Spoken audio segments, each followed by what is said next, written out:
I appreciate you letting me document this. Like I said, when I finish with it, I will send it to you, and you can listen to it, and anything you want me to take out, I'll take out. Okay, that's my main concern. I don't want to give out exact location because I don't want somebody getting hurt going up there. I think it's still up there, personally, and it's been a long time, but I still think it's probably up there. What I would do in the beginning of this, or at the end, I'll ask you the location for my own purposes. I have a private map I map stuff on for my organization, but nope, I don't release it. Like, nobody sees that. It's my own private map. If you don't want to mention your friend, you don't need to mention your friend. If you say a friend was with you, you don't have to mention his name. However you want to do that, but I'll let you go from start to finish. Okay, yeah, I didn't want to mention his name, but yeah, I wanted him to be a part of the story because he was part of the story. Like I said, he's still dealing with it right now. I mean, we didn't talk for years right after that because of that encounter. Wow. And yeah, and it took about 10 years for him to come back around because of what happened. Very disturbing. So go ahead. I'll let you go ahead and start and just, again, mention if you could approximate year, the day, that season. All right. So whenever you're ready, just go ahead and start, and I'll let you go. All right. Well, it was, I think the date was November 23rd, 2007. It was a Friday evening. My friend and I, after work, we decided we were going to Rowan County, to an area, to catfish. It was probably approximately 10 o'clock when we left. We were in a van. We got up there, and a gate was open that led us down beside the water. And the lake was up a little bit, so the lake was up a few feet. It was up kind of right almost to the gravel road that we were on. We got there, pulled up approximately, I'm going to say 10:45. I was the passenger. My friend was driving. I got out. I grabbed our chicken levers that we were using for bait for the catfish and 3 or 4 fishing poles. I got out of the van. I walked maybe 10 feet down, we were parked right on the water pretty much. I walked 10 feet and I opened got my fishing poles out. And my friend was sitting in the van using the interior light to tie a hook on one of his poles. And, it was right when we got there, and a couple trees came down, I'd say within 100 yards of us up the hill. Something had knocked a few trees down. It sounded like a bulldozer coming down the hill at us, and neither of us believed in Bigfoot or anything like that. We just it wasn't feasible. I wasn't afraid of the dark or anything like that. My friend's sitting in the van, and he said, "Listen, that's getting closer," and it was tearing up trees. Is the only way I can really explain it. I'm not talking about breaking limbs. This thing was like thrashing trees down as it came down. This mountain. Sorry, yeah, it's hard going back into this. I tightened up my position a little closer to the van.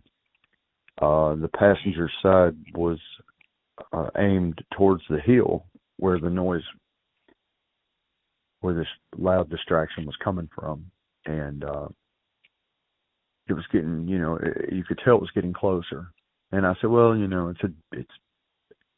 maybe it's rutting deer, maybe it's possibly a black bear, taking something down. I didn't think whatever it was had no interest in us, and I was wrong. And then everything went deathly quiet. Everything shut up. Every bug, frog, every creature in the wild blue shut off, and the hair stood up on me. And I looked at my friend. I said, "Scoot over, let me in." And he said, "No, go around." And then I heard a stick break, maybe 20 yards away, but it was on the passenger side of the van. So I said, "No." He popped the hatch, and I ran around to the back of the van, jumped in the back of the van, pulled the hatch down, climbed up through the van, got in the passenger seat. I dug around and found the mag light that we had brought with us. I held it up against the passenger window, and that was my biggest mistake. That's when I put the mag light with fresh batteries in its eyes at maybe 30 feet. There was a small ditch off to the side of the gravel. It went up about 10 more feet and a big oak tree. And what I saw was like something you'd see from a movie. And as a matter of fact, that's what we both thought it was. I actually spoke to it. It was close enough that I thought it was a animatronic mask. I had a friend that had done a horror movie that same year. Matter of fact, not too far from there. So I was thinking, well, maybe that film crew's up here and this is one of their creatures or something, you know. So I thought, I'm okay. This is a prop. This is just some animatronic, creature. And I spoke to it, and the ears twisted around, very pointed ears, and they locked on me. I'm talking yellow eyes, very yellow, very unusual, very broad chest. There was a laurel thicket at the bottom of the oak tree that was approximately 10 foot wide. It was blocking this thing off at the waist. I could not see below its waist. All I could see was the thinning hair in the chest, where I could tell that it had a six-pack, big pecs, huge shoulders. And its hands actually hung below the thicket, below its waist. And one shoulder was behind the oak tree, and the rest of it, his complete face was, around the oak tree. My friend was a big guy. He's about 6'6", and it was a little bit bigger than he was. I'd say 6 inches or so bigger than he was, taller. I'm holding the light in its eyes, like I said. It's blinking, and it goes from a cold stare to a grimace, almost like an evil smile. And time stood still. My friend said, "Take the light out of its eyes real quick, and maybe it'll move, and we can see the bottom half of it." I couldn't bring myself to take the light off of it. We didn't have a gun or anything like that with us. Yeah, the world stood still. This thing wasn't supposed to be there. We're talking about I'd never heard the term Dogman or heard about the Beast of Bray Road or any of the things, the Dogman, Wolfman cryptid that has really made itself known the last 15 years. I'd say 3 or 4 minutes, and maybe I'm wrong on that, but it felt like at least 3 or 4 minutes I held that mag light in its eyes. And my friend kept saying, "Take it off of it and back on it, and it'll move, and we can see the rest of it." Well, I finally did after 3 or 4 minutes.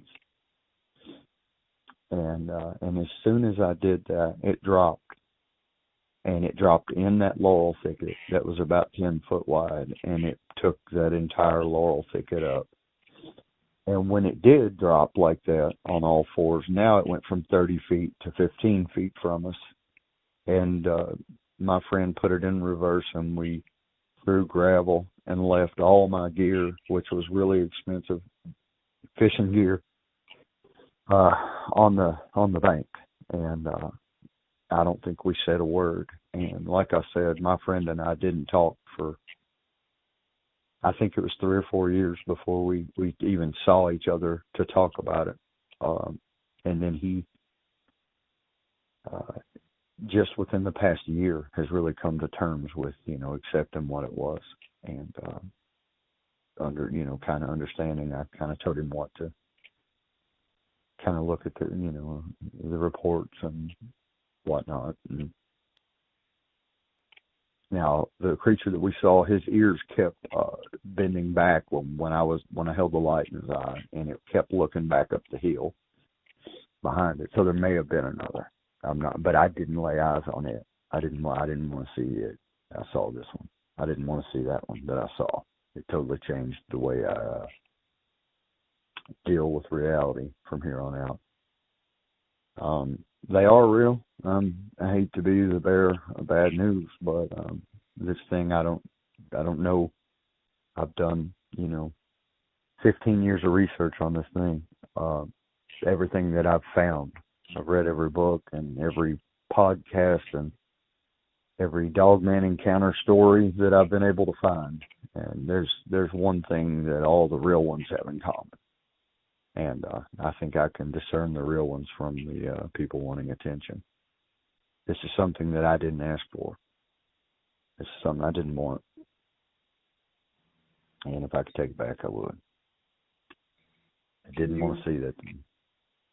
Can you describe the face? I'll try. I've looked at a lot of these, so-called pictures and drawings and renditions and whatnot, and there are a few that resemble the one that we saw. Menacing is the overall. If it had a caption over its head, I'd say evil and menacing, but very not human-like at all. I mean, other than the fact that it's bipedal, there's nothing human about it. Other than it did have a chest and a torso and long, thick arms. The head was nothing human, nowhere near it. If you crossed a human with a wolf, it's not going to look like this thing. This thing was very wolf-like in the face. Just something way different, way stronger. Like much more muscle in the face.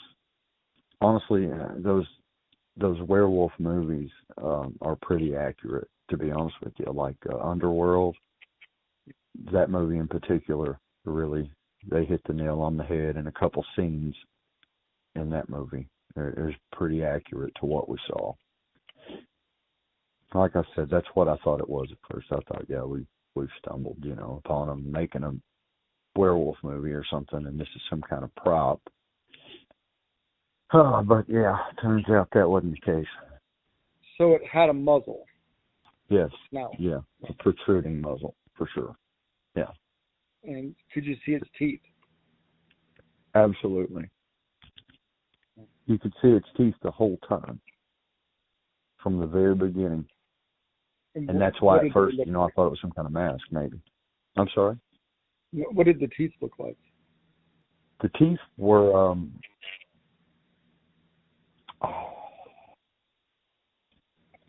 honestly, its eyes demanded all of your attention. It was honestly, it was hard. It was very difficult to pay attention to anything other than its eyes. The eyes of an animal like this, it's hard to give detail to anything else when you see something 30 feet away that looks like this. It's undescribable. It's ineffable. It is very out of place. Very out of place. Was the face covered in hair, or was there skin? I guess it was hair. I guess that it was hair, except around the mouth. I don't really remember seeing hair like you would on a typical wolf. It was close to that. It just had a little more girth in the face. It had predator written all over it. It just really. It's a very hard thing to describe for me. I'm sorry that I can't really paint a good picture of it. But if you took a a baboon's face and a wolf's face. And I don't know if you could mesh that up somehow. There weren't any bright colors or anything like that. It was very typical. It was kind of it was a black with a gray highlights, even in the chest. I remember some gray in the chest. And you could see its pecs. You could see a six-pack. You could see that this thing was absolute, just in beast mode all the time. I don't think this thing transformed or anything like that. You mentioned something about tufts of hair coming out the ears or the side of the face. Yeah, out of the ears. I did remember that, and that was a detail that me and my friend had talked about recently, was the fact that it did have, almost like a lynx has hair coming out of its ears. It did have what seemed to be hair, and just because they were so pointy. Very, very tall ears. I'd say as big as your hand. I'd say the ears were as tall as a hand is. And the ears were they on top of the head or the side of the head? They were on the top. Very much wolf-like. Just without... Well, very wolf-like. It just, if you can imagine, maybe twice the size as far as the head goes. At least twice the size. I mean, I know the biggest grizzly bears only have like 4 or 5 inches between their eyes. And I can tell you that this thing's eyes were a little bit further than that apart. As far as the weight on this animal, I really, that would be hard to do, but I mean, I'm going to say it was 400 or 500 pounds easy. And it could have been heavier than that, but I don't know. I'm guessing because it was very lean. It was very upright and lean. To be showing a six-pack is the reason I say that. Now, there was, you could see the six-pack through the hair, which made it really unusual. Like I said, I never saw its back.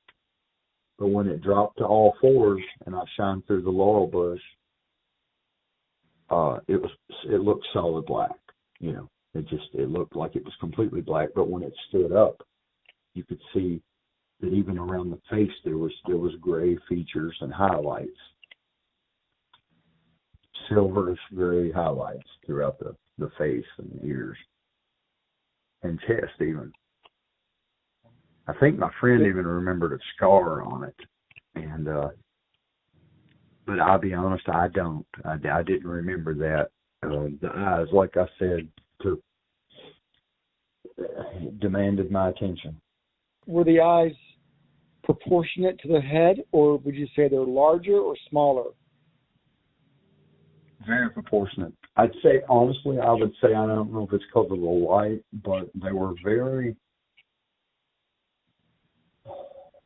proportionate, maybe a little bit bigger than what you would think, and it may be because of the flashlights. I'm not for sure. But they were, if the flashlight made them seem bigger, but that amber, beer-colored eye is just really what sticks out the most. And it's like you could tell that it was very alert and intelligent critter. Yep, it's a spot that when I drive by, the hair stands up on my arms when I even pass by that entrance.